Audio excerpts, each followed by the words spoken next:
Hey, you! How long do you plan on sleeping? What? I just gave birth to a child, So what? As a wife, you should have come back home and taken care of the housework, even on the day you gave birth. My mother-in-law said such unreasonable things. There is no need to show mercy to someone like her. Anyway, where are you now?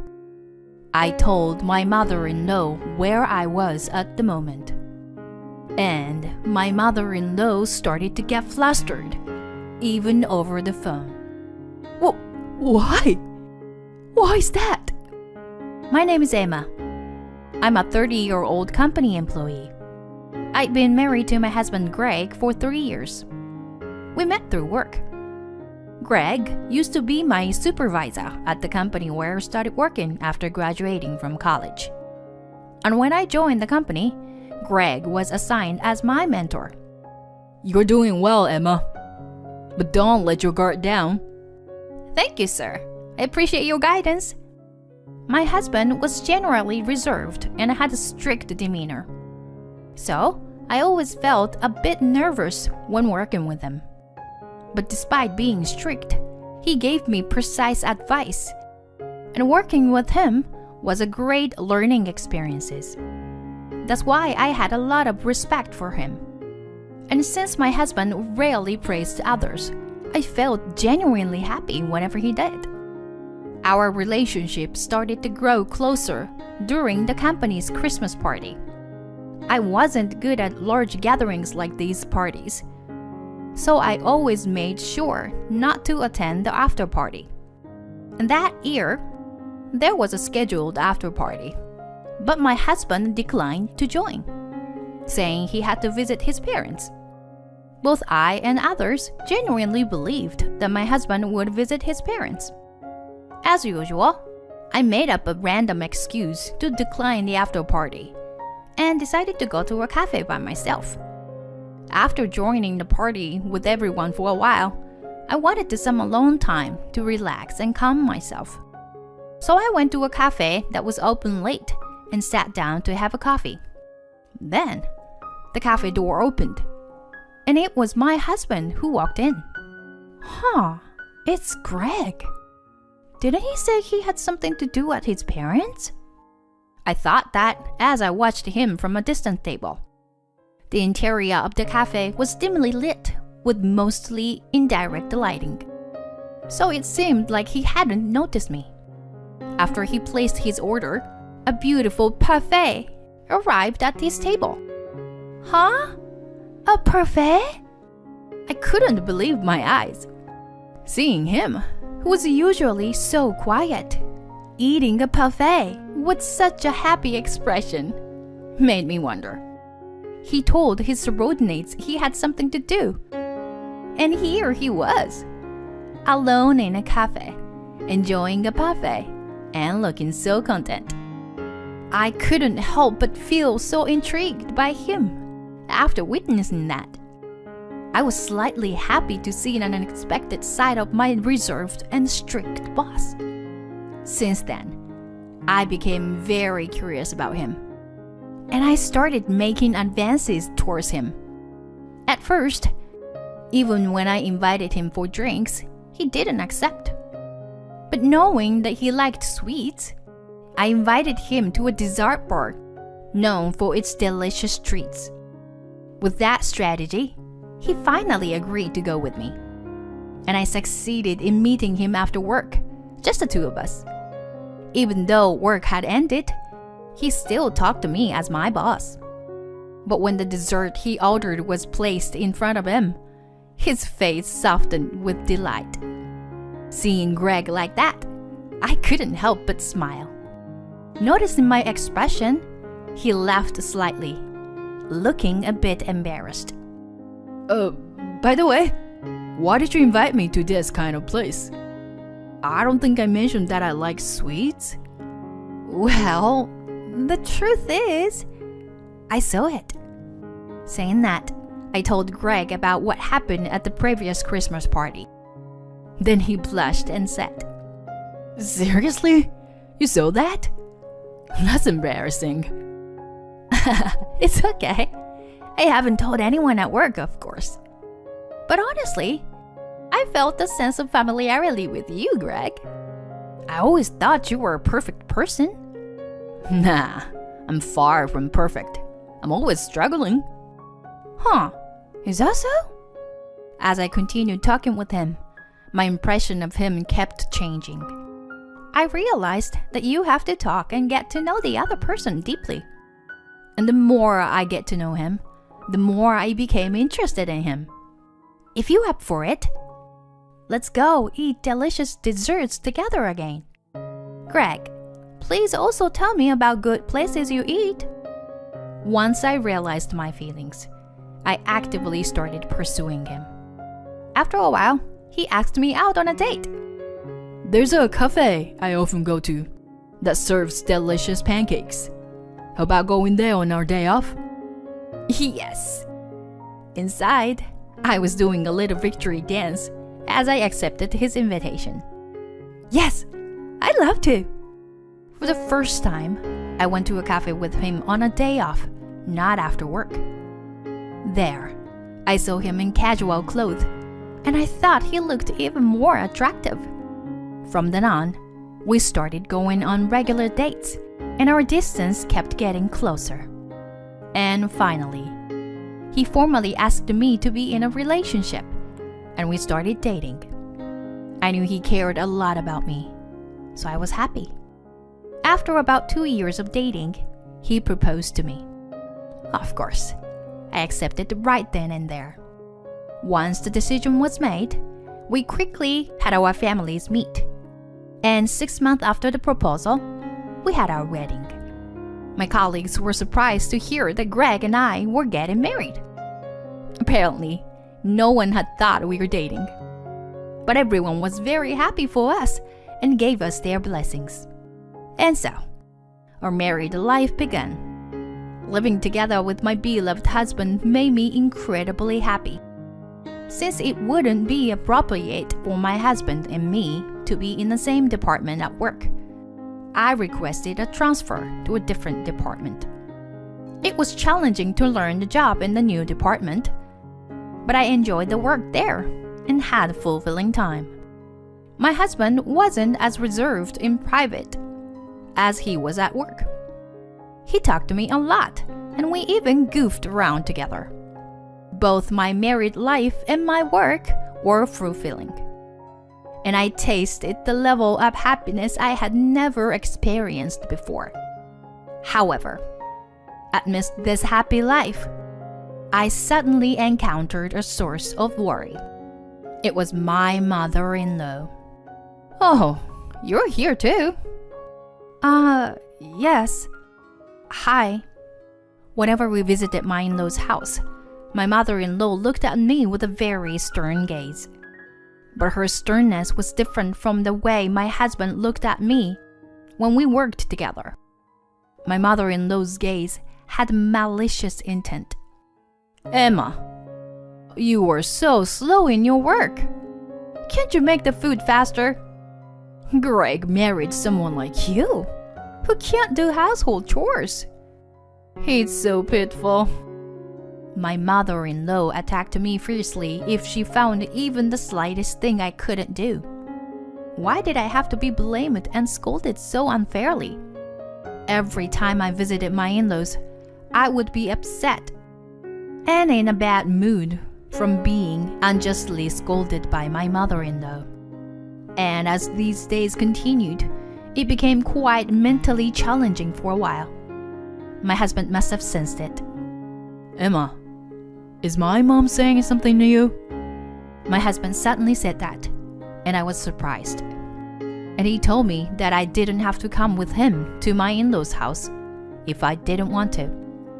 Thanks to that, I only needed to show up at my in-laws' house for important family events, and I felt much relieved. I was truly grateful that my husband cared for me in that way. I genuinely felt that I had married an amazing person. And in the blink of an eye, 2 years had passed since we got married. In the midst of it, I discovered that I was pregnant.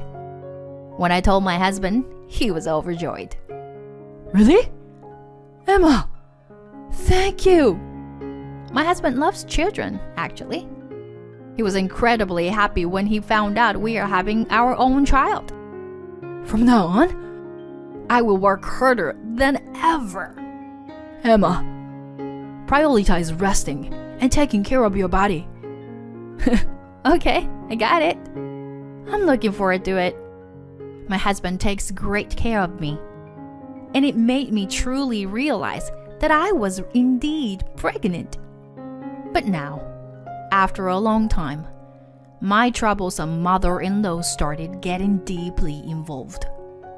Since it's your first childbirth, you must want some advice, right? I'll support you, so tell me anything you need. My mother-in-law seems happy.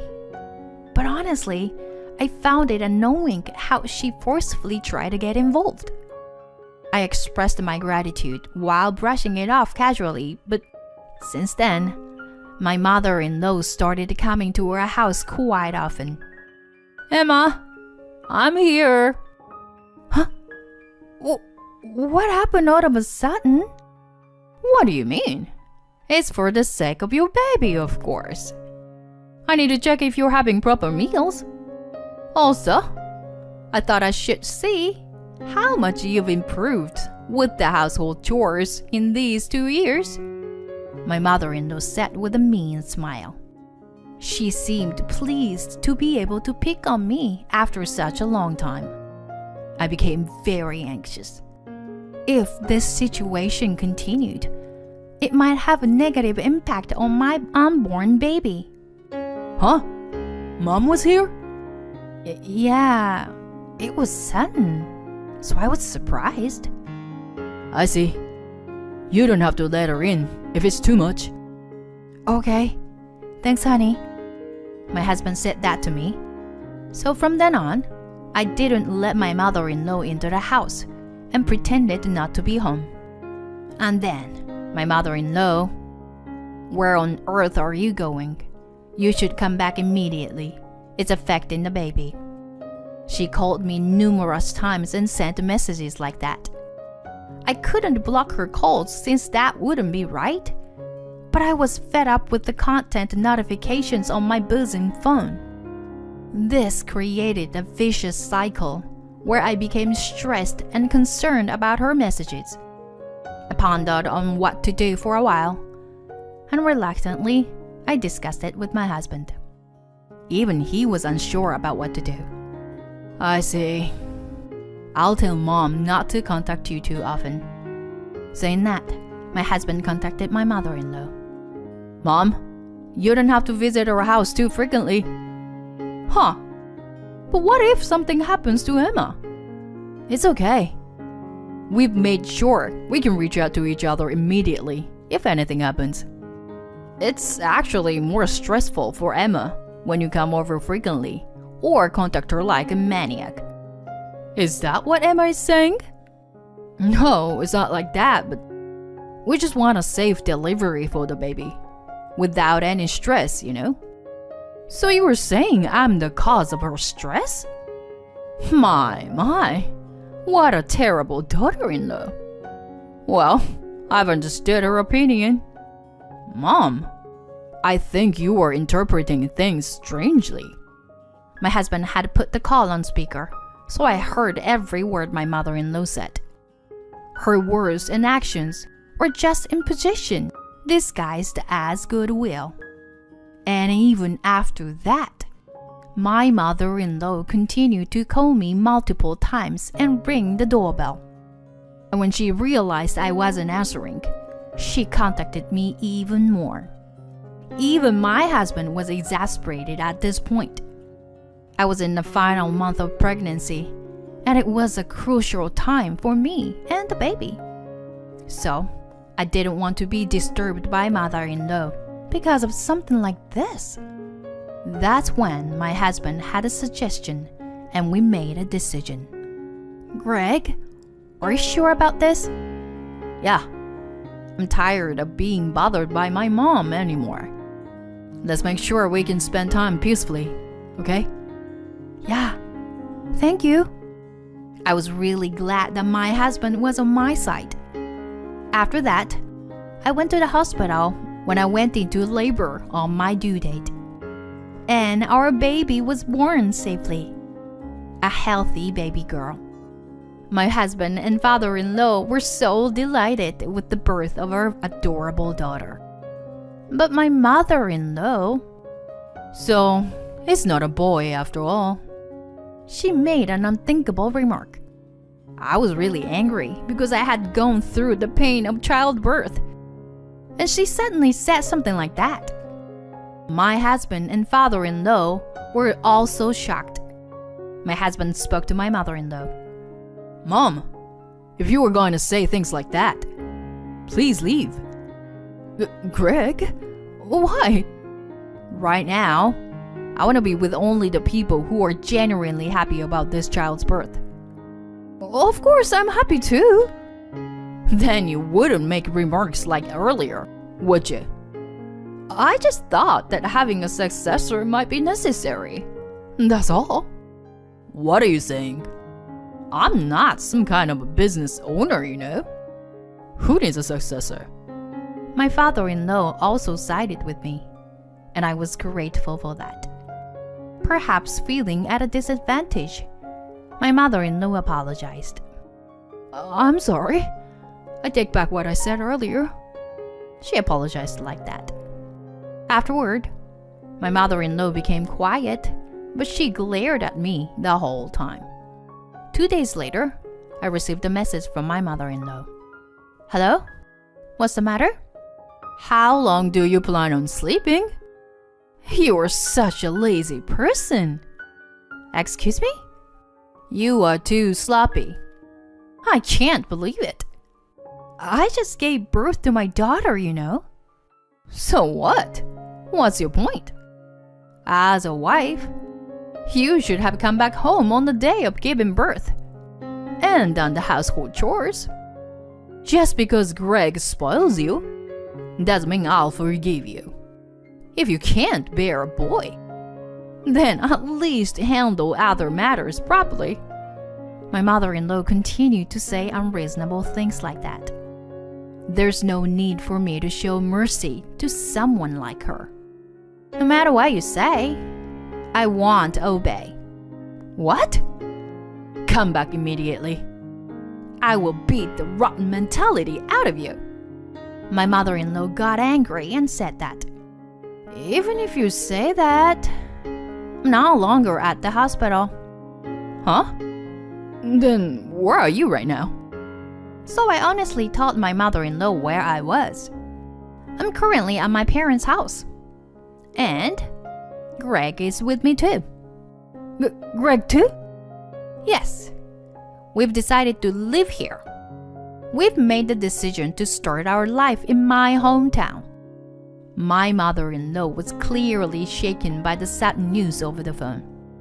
Yes, my husband and I chose to live in my hometown, which is in a rural area. My husband arranged to work remotely through his company, allowing us to live anywhere. So, after giving birth, my husband and I decided to start our life in my hometown. It's a place full of nature, which is great for raising a child. Why? Why would you do that? My mother-in-law was deeply disturbed. Don't you understand? Please reflect on your own doings. This is all your idea, isn't it? Dawn involved Greg in this. Actually, it was Greg who suggested it to me. And your husband also said he couldn't take it anymore. What are you talking about?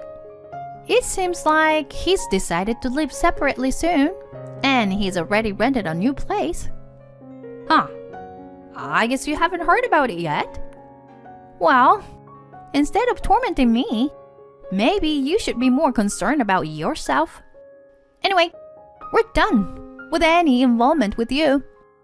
We're cutting ties. I think your husband will inform you directly as well.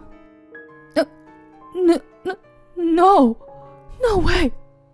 My mother-in-law was at the loss for words due to the shock. I didn't stop the momentum and delivered my final farewell. Well then, good luck and goodbye. Afterward, my husband and father-in-law followed through with their plan and directly informed my mother-in-law about the separation.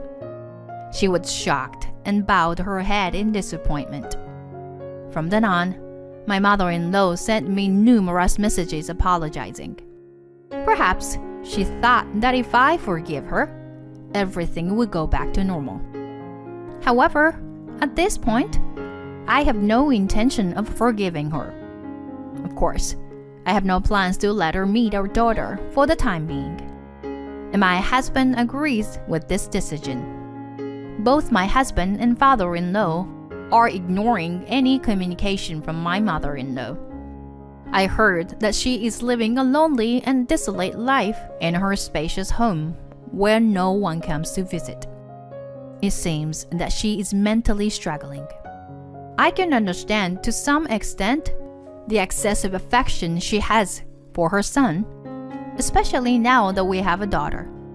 However, using that love as an excuse to belittle to hurt others is wrong. I don't know how or when my mother-in-law's personality became so twisted, but I hope she reflects on her actions. Sometimes I can't help but think that if she hadn't bullied me, she wouldn't be all alone now. Although I went through a tough time with her, what made me the happiest was that my husband was on my side from the beginning. I realized once again that I can build a truly happy family with him. In that sense, I am grateful to my mother-in-law for raising my husband. Moreover, it's a waste of life to hold on to grudges. Although I can't imagine it right now, I hope that someday, somewhere, I can have a positive reunion with my mother-in-law. I want to live happy, nurturing a loving relationship with my husband, and watching our daughter grow.